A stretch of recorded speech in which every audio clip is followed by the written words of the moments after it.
अस्सलाम वालेकुम दोस्तों, साड़ी भी में खुश आमदेद। खुद एहतसाबी गई तेल लेने जनाब। ये दौर अब बदल चुका है, अफराद के मिजाज भी तब्दील हो चुके हैं और इदारों का माहौल भी तब्दील हो चुका है। ऐसी सूरत हाल में जहाँ पर लोगों के पास लम्हा बलम्हा की इंफॉर्मेशन बजरिया सोशल मीडिया और बजरिया मेरे जैसे खाकसारों के नतीजे में उन तक पहुँच रही है, ऐसी सूरत हाल में महज इस तरह के दिलकश नारे कि जनाब जनरल फैज़ हमीद जो साबिक DGI साबिक कोर कमांडर पेशावर, साबिक जनाब कोर कमांडर बहावलपुर, उनके खिलाफ इस्लामाबाद की एक हाउसिंग सोसाइटी को मुबैना तौर पर हथियाने की कार्रवाई के इल्ज़ाम में अब महकमाना इंक्वायरी का आगाज़ किया जा रहा है। और अगर महकमाना कार्रवाई में उनके ऊपर ये इल्ज़ाम साबित हो जाता है तो उनको जनाब ओहदे से जो है वो बरतरफ समझा जाएगा, उनका कोर्ट मार्शल होगा, उनको जनाब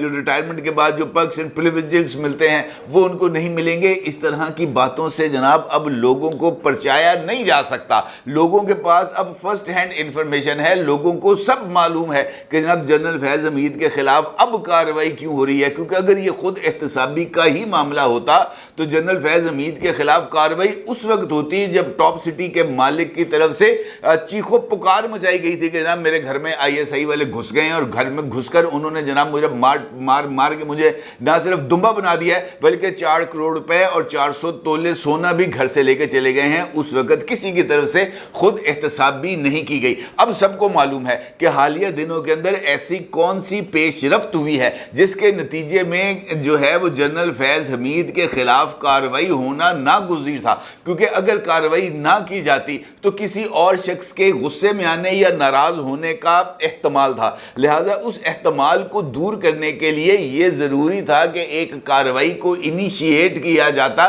जो फैजाबाद धरना केस में कायम होने वाले इंक्वायरी कमीशन की रिपोर्ट के ऊपर मिट्टी पाओ पॉलिसी का जरिए आगे बढ़ती। क्योंकि अगर वो आला शख्सियत नाराज हो जाती तो फिर उसके बाद जो इस्टेब्लिशमेंट है उसके लिए अपने जो एजेंडाज हैं उसको आगे बढ़ाने में बहुत ही ज़्यादा परेशानी का सामना करना पड़ता। लिहाजा इस सूरत हाल में जनरल फैज़ हमीद को बली का बकरा बनाने की कोशिश की गई है। इसका मतलब ये नहीं है कि जनरल फैज़ हमीद साहब का जो माजी है वो हर तरह के तनाज़ात से पाक है। जनरल फैज़ हमीद साहब दूध के धुले हैं, ऐसी कोई बात नहीं है। वो कोई ऐसा जुर्म नहीं है, कोई ऐसा जो है वो कार्रवाई नहीं है जो जनरल फैज़ हमीद साहब की तरफ से नहीं की गई। खासतौर पर पॉलिटिकल क़यादत के खिलाफ मुकदमात बनाने और उन्हें सियासी इंतकाम का निशाना बनाने के लिए ताकि प्रोजेक्ट इमरान खान को आगे बढ़ाया जा सके। ना सिर्फ ये बल्कि सबको मालूम है कि मौजूदा सूरत हाल में जनरल फैज़ हमीद के खिलाफ कार्रवाई से वो कौन सी सियासी पेशरफ्त है जिसको रोका जाना मकसूद है। क्योंकि अगर वो सियासी पेशरफ्त अपने मंतकी अंजाम तक पहुंच गई या कम अज कम उसके आगाज का ही ऐलान कर दिया गया या वो आगाज पर आ गई तब भी इस्टेब्लिशमेंट के लिए प्रॉब्लम्स उनको दरपेश हो सकती थी। ना सिर्फ ये बल्कि मंगला के जो साबिक थे कोर कमांडर लेफ्टिनेंट जनरल एमन सफदर साहब, उनके हवाले से भी अब कई कहानियां ज़ेरे गर्दिश हैं और ये बता रही हैं कि जनाब यहाँ पर भी कोई खुद एहतसाबी का मामला नहीं है बल्कि जनरल एमन सफदर साहब की तरफ से खुद अपने ही पैरों के ऊपर कुल्हाड़ा मारा गया और अपने ही पैरों पर कुल्हाड़ा मारने के नतीजे में जनाब कोर कमांडर मंगला को अपने ओहदे से इस्तीफा देना पड़ा। ये जो दोनों मिसालें हैं इनको अगर मैं मजीद एलैबोरेट करूं तो आपके सामने वो हकीकी सूरत हाल सामने आ जाएगी जिसके पस मंजर के अंदर ये सब कुछ हो रहा है। साबिक corps commander Mangla lieutenant general जो है एमन सफदर साहब, उनके हवाले से भी इस वक्त कई कहानियां ज़ेरे गर्दिश हैं और वो ये बता रही हैं कि यहाँ पर भी खुद एहतसाबी कैसे की गई है। 2 मिसालों से आपकी खिदमत में सारी सूरत हाल को वाज़े करता हूँ। सबको मालूम है कि इस वक्त जो एक कंट्रोवर्सी है वो डेवलप हो रही है और पाकिस्तान मुस्लिम लीग नून की लीडरशिप भी इस वक्त इस्टेब्लिशमेंट के ऊपर 100% रिलाय करने के लिए तैयार नहीं है और वो ये समझती है कि मुस्लिम लीग नून को जानबूझकर दबाव में रखने के लिए कुछ ऐसे नैरेटिव्स को नरिश किया गया जिसके नतीजे में मुस्लिम लीग नून की अवाम के अंदर जो साख है उसके ऊपर सवालिया निशान लगाया गया। खास तौर पर मुस्लिम लीग नून की वो लीडरशिप जो मुस्लिम लीग नून को लीड करती है, खास तौर पर नवाज शरीफ साहब और उनके खुद अपने इंतखाब के ऊपर जिस तरीके से सवालिया निशान निशान खड़े किए गए। जिस तरीके से फॉर्म 45 और फॉर्म 47 का बयानिए को तश्कील दिया गया, ये इस बात की तरफ इशारा थी कि ये सब कुछ एक डिज़ाइन के तहत हो रहा है,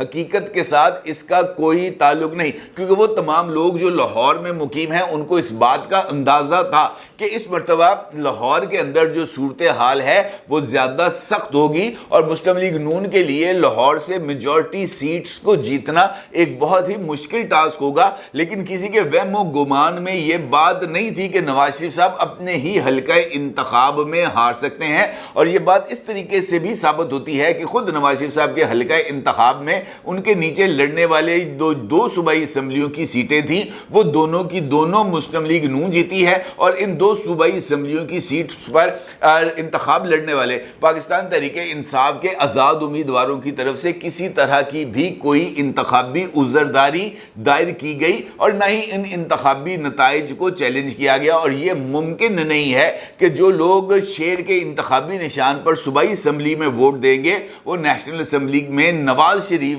जो मुस्लिम लीग नून को लीड कर रहे हैं उनको वोट नहीं देंगे। लिहाजा इस बात का तो इम्कान नहीं है। लेकिन इसके लिए भी एक नैरेटिव को नरिश किया गया, न सिर्फ नवाज शरीफ बल्कि तमाम मुस्लिम लीग नून की टॉप टीयर लीडरशिप को भी दबाव में रखने के लिए फॉर्म 47 का जो एक हवा था उसको जो है वो तश्कील दिया गया ताकि मुस्लिम लीग नून दबाव में भी रहे। और वो दबाव में आने के बाद इस्टेब्लिशमेंट की तरफ से नामजद करदा उम्मीदवारों को अपनी कैबिनेट में कबूल करने और अपनी कैबिनेट में उनको अहम तरीन ओहदे देने के लिए मजबूर हो जाए ताकि इनडायरेक्टली इस्टेब्लिशमेंट मुल्क का कंट्रोल भी संभाल सके और हुकूमती मामलात को लेकर आगे भी चल सके। और इसी हवाले से मुस्लिम लीग नून मोहसिन नकवी साहब को इस्टेब्लिशमेंट की छेड़ बना चुकी है। और जब भी मुस्लिम लीग नून को इस्टेब्लिशमेंट को जवाब देना मकसूद होता है तो मुस्लिम लीग नून जो है वो मोहसिन नकवी साहब को पंचिंग बैग बनाकर इस्टेब्लिशमेंट पर हमलावर हो जाती है। अब बात जरा थोड़ी सी आगे बढ़ गई थी और इस्टेब्लिशमेंट के हवाले से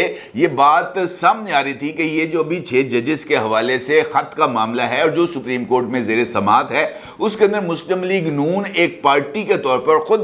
मुस्लिम लीग नून के सरबरा जनाब नवाज शरीफ एक फरीक के तौर पर उसमें शामिल होना चाहते थे। और वो ये चाहते थे कि जनाब अगर मौजूदा इस्टेब्लिशमेंट अदालतों पर असरअंदाज हो रही है तो साबिक इस्टेब्लिशमेंट भी अदालतों पर असरअंदाज हुई थी, जिसके नतीजे में मुस्लिम लीग नून को इक़्तिदार से महरूम होना पड़ा था और पनामा की जगह पर अकामा के जरिए नवाज शरीफ साहब को इक़्तिदार से अलग होना पड़ा था। ना सिर्फ उनको इक़्तिदार छोड़ना पड़ा था बल्कि उनको ताहयात नाअहली का भी सामना करना पड़ा था। और इस मामले के साथ चूंकि मुख्तलिफ लोग वाबस्ता थे जिनमें उस वक्त की इस्टेब्लिशमेंट को हेड करने वाले जनाब कमर जावेद बाजवा साहब और उस वक्त के DGISI जनाब लेफ्टिनेंट जनरल फैज़ हमीद साहब भी शामिल थे। और ये बात उस वक्त भी अंडर डिस्कशन थी कि इस कार्रवाई का मकसद जो इस वक्त सुप्रीम कोर्ट ऑफ पाकिस्तान में चल रही है और जिसमें नवाज शरीफ शामिल होना चाहते हैं उसका हदफ भी यही 2 शख्सियात होंगी। इसी दौरान जनरल फैज़ हमीद साहब के हवाले से एक और चीज़ सामने आ रही थी और वो थी फैज़ाबाद धरना केस जो एक तवील अरसे से सुप्रीम कोर्ट ऑफ पाकिस्तान में ज़ेरे समात था।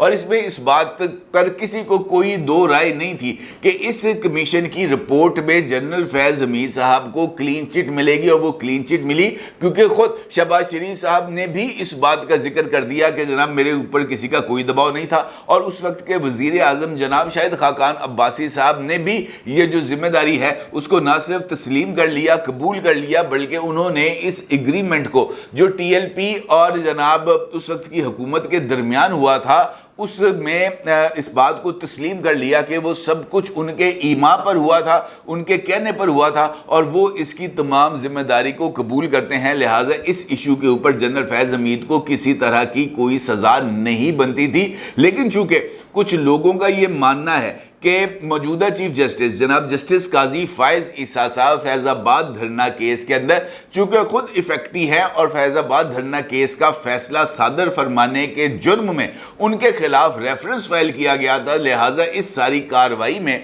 वो जनरल फैज़ हमीद साहब को शरीक समझते हैं और वो ये समझते हैं कि अगर इस कमीशन की रिपोर्ट पर जनरल फैज़ हमीद के खिलाफ कार्रवाई ना हुई तो वो रेफरेंस जो जनरल फैज़ हमीद साहब के कहने के ऊपर उस वक्त की हुकूमत ने काजी फ़ाइज़ ईसा साहब के खिलाफ दायर किया था اس کو لیجیٹمیسی حاصل ہو جائے گی، لہٰذا جنرل فیاض حمید صاحب کو ہر صورت سزا دینا مقصود ہے، اور اسی لیے یہ جو ٹاپ سٹی کا کیس ہے وہ سامنے لایا گیا ہے، اور ٹاپ سٹی کیس کے اندر بھی انکوائری کو انیشیٹ کیا گیا ہے۔ اب اگر یہ معاملہ خود احتسابی کا ہوتا تو یہ ٹاپ سٹی کا معاملہ اس وقت سامنے آتا جب یہ وقوع پذیر ہوا تھا، اور جنرل صاحب جو ہیں وہ اپنے پورے تم تراک کے ساتھ جو ہے وہ پاکستان کی اسٹیبلشمنٹ کو لیڈ کر رہے تھے، حتیٰ کہ وزیر اعظم آفس میں بھی ان کی اجازت کے بغیر پتہ نہیں تھا ہلتا، کوئی پنکھا نہیں تھا چلتا، لہٰذا اس صورتحال میں جنرل فیاض حمید کے خلاف کارروائی ہوتی تو وہ یقینی طور پر خود احتسابی کی ہی کارروائی کو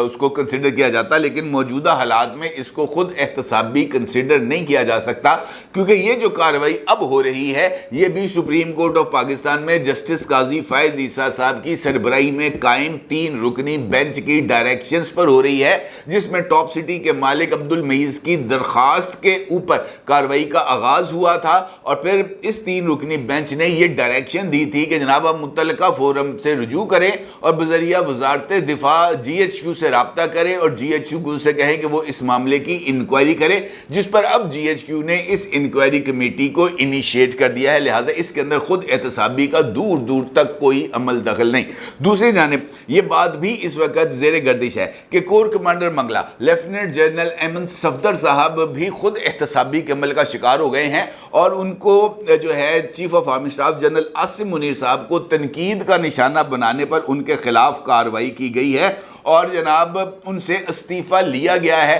کیونکہ وہ موجودہ اسٹیبلشمنٹ کے حوالے سے تنقید کیا کرتے تھے۔ اب صورتحال اس حوالے سے بہت ہی زیادہ مختلف ہے، کیونکہ سینئر جرنلسٹ جناب شاہد اسلم صاحب نے اپنے ایک ویلاگ کے اندر مختلف تفصیلات کا جو ہے وہ ذکر کیا ہے، اور اسی جو تفصیلات جو جناب شاہد اسلم صاحب نے اپنے ویلاگ کے اندر بیان کی ہیں، سینئر جرنلسٹ سعید چودھری صاحب نے بھی اس انفارمیشن کو اپنے ویلاگ کے اندر کاپی کیا ہے، اور انہوں نے بھی اس حوالے سے تمام تفصیلات کو آگاہ کیا ہے، جس کے اندر ان کا یہ ماننا ہے کہ جنرل صاحب جو ہیں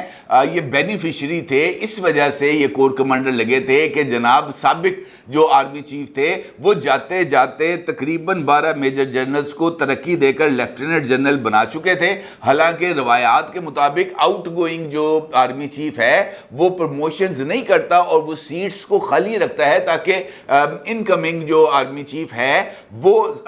جب پاور میں آئے، جب وہ کرسی سنبھالے، تب وہ ان پروموشنز کو لے کے آگے چلے اور ان خالی ویکینسیز کو پر کرے۔ لیکن جو قمر جاوید باجوہ صاحب تھے انہوں نے ماضی کی ان روایات کے برخلاف کسی طرح کی کوئی پوزیشن کو خالی نہیں چھوڑا تھا، لہٰذا اب بہت سارے افسران اسی پوزیشن پر کام کرتے رہے۔ اب یہ بات سامنے آتی ہے کہ حالیہ دنوں کے اندر شاہد اسلم صاحب کے مطابق جناب ایمن صفدر صاحب گئے تھے عمرہ کی ادائیگی کے لیے سعودی عرب، اور یہ بات اپنی جگہ پر سلمان جو ہے اسلم صاحب اور سعید چودھری صاحب ان کے مطابق یہ بات یہاں پر موجود تھی کہ یہ بہت ہی زیادہ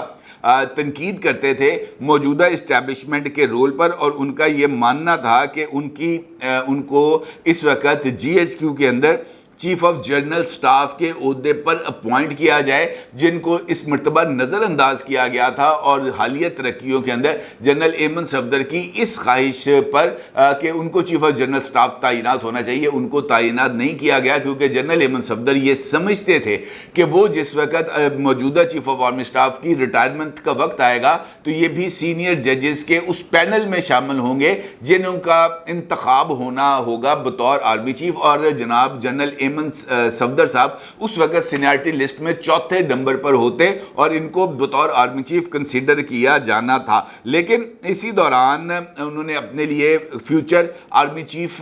کے لیے جو مختلف جو دیگر کور کمانڈرز تھے ان کے ساتھ بھی انہوں نے کچھ رابطہ کیا، لیکن اسی دوران وہ عمرے کے اوپر چلے گئے، اور عمرے کے اوپر جب وہ گئے تو وہاں پر ان کی ایک اپنے جاننے والے کے ساتھ ملاقات ہوئی۔ اب یہ بات معلوم نہیں ہے کہ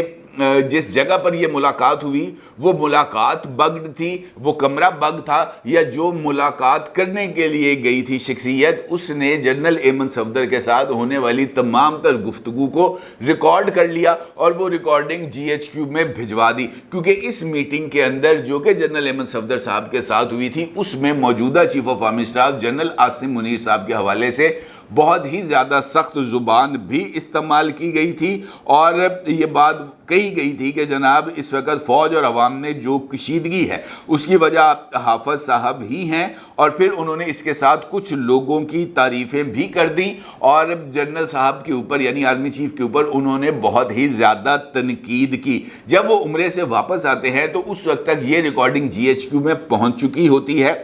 جناب ایمن صفدر صاحب کو جی ایچ کیو بلایا جاتا ہے، ان کو یہ جو ریکارڈنگ ہے یہ سنائی جاتی ہے، اور پھر ان سے پوچھا جاتا ہے کہ اتنی اہم کور جو پاکستان کی اہم ترین آپریشنل کور ہے، جس کا کام رسپانس دینا ہے اہم ترین صورتحال پر، اس کے کور کمانڈر ہونے کے باوجود آپ اپنے چیف کے خلاف ایسی باتیں کیسے کر سکتے ہیں؟ تو وہ کوئی تسلی بخش جواب نہیں دے سکے۔ ان کو یہ بات کہی گئی کہ ایک غیر متعلقہ شخص کے ساتھ اس گفتگو کی کیا ضرورت تھی جب آپ کے پاس کور کمانڈرز کانفرنس کا فورم موجود تھا، اور وہاں پر آپ کھل کر بات کرتے بھی تھے اور کر بھی سکتے تھے، لیکن اس فورم کی بجائے ایک غیر متعلقہ شخص کے ساتھ، ایک سول شخص کے ساتھ آپ کی اس گفتگو نے آرمی کے ڈسپلن کو متاثر کیا ہے۔ لہٰذا آپ کے پاس یہ آپشن ہے کہ آپ استعفیٰ دے دیں، ادروائز آپ کے خلاف جو ہے وہ کورٹ مارشل کی کارروائی کی جائے گی۔ یہ شاہد اسلم صاحب نے اور سعید چودھری صاحب نے اس کا ذکر کیا۔ اب یہاں پر یہ بات اپنی جگہ پر موجود ہے کہ اس معاملے میں خود احتسابی اس وجہ سے نہیں ہوئی کہ جناب انٹرنل سسٹم نے جنرل ایمن صفدر صاحب کی کسی بھی کارروائی کو ریکارڈ کیا اور پھر اس کے نتیجے میں ان کے خلاف کارروائی کی۔ یہ جو کارروائی ہوئی یہ اس وجہ سے ہوئی کہ پاکستان سے دور عمرہ کے دوران ہوٹل کے کمرے کے اندر ایک گفتگو ہوئی، وہ گفتگو وہاں تک پہنچی اور اس کے نتیجے میں یہ کارروائی ہوئی۔ نہ صرف یہ بلکہ اس کے ساتھ ساتھ ایک اور بھی ہمارے دوست ہیں جناب عمران شفقت صاحب، انہوں نے بھی اپنا ویلاگ کیا ہے، اور اس کے اندر ان کا یہ کہنا ہے کہ سابق core commander Mangla lieutenant general Aimen Bilal Safdar صاحب نہیں چاہتے تھے کہ general Asim Munir army chief بنے، اور وہ اکثر ملاقاتوں میں الٹی سیدھی باتیں بھی کرتے تھے۔ جناب عمران شفقت صاحب کے مطابق پچھلے 1.5 سال سے وہ لگاتار جو ہے نا وہ چیف آف آرمی سٹاف کے حوالے سے ایک مہم وہ چلا رہے تھے، اور نہ صرف یہ بلکہ وہ منگلا جھیل میں خاص قسم کی محفلیں بھی منعقد کرتے تھے، جہاں پر عام مشروب سے لے کر شہد والی بوتلیں بھی خوب چلتی تھیں، اور یہ رپورٹس اوپر پہنچ رہی تھیں اور ان کا نوٹس لیا جا رہا تھا۔ اس کے علاوہ محسن اختر کیانی گروپ نے جو خط لکھا تھا اس کے پیچھے بھی کچھ ایلیمنٹس موجود تھے، اور جب ان سے سوال و جواب ہوا تو وہ ادارے کو مطمئن نہیں کر سکے۔ یہ جناب عمران شفقت صاحب نے اپنے ویلاگ کے اندر اس بات کا ذکر کیا ہے۔ کہنے کا مطلب یہ ہے کہ اس ساری صورتحال میں جہاں پر اس وقت جو ڈیولپمنٹس ہیں وہ بہت زیادہ تیز رفتاری کے ساتھ ہو رہی ہیں، ہم نے اپنے آپ کو موجودہ صورتحال سے نہ ہم irrelevant رہ سکتے ہیں اور نہ ہی ہمیں irrelevant رہنا چاہیے، کیونکہ جس طریقے سے یہ چیزیں آگے بڑھ رہی ہیں یہ اس بات کی طرف اشارہ کر رہی ہیں کہ بظاہر تو ہمیں یہ پولیٹیکلی جو چیزیں ہیں وہ موٹیویٹڈ نظر آ رہی ہیں، لیکن پس پردہ کچھ اور محرکات بھی ہو سکتے ہیں جن کو ہمیں مد نظر رکھنا چاہیے۔ خاص طور پر اسٹیبلشمنٹ کے لیے اس وقت چیزوں کو کنٹرول میں رکھنا اور پاکستان کو کسی بھی انریسٹ سے محفوظ رکھنا اس وقت سب سے زیادہ مقدم ہے، کیونکہ اس کے نتیجے میں انویسٹمنٹ آئے گی اور وہ انویسٹمنٹ پاکستان کی معیشت کو چلائے گی، تبھی تو سب کی روٹیاں چلیں گی۔ اب اگر معیشت نہیں چلے گی تو روٹیاں کیسے چلیں گی؟ اور پھر اگر اندرونی لڑائیاں ہوں گی تو پھر اس کے لیے اور بھی زیادہ کانسیکوینسز ہوں گے، لہٰذا سٹرکٹ ایکشنز ضروری ہے، اور شاید اسی کے لیے یہ سارے کا سارا ماحول جو ہے وہ تشکیل دیا جا رہا ہے۔ اپنی رائے کا ضرور اظہار کیجیے گا۔ آپ کو بہت شکریہ۔ اللہ حافظ۔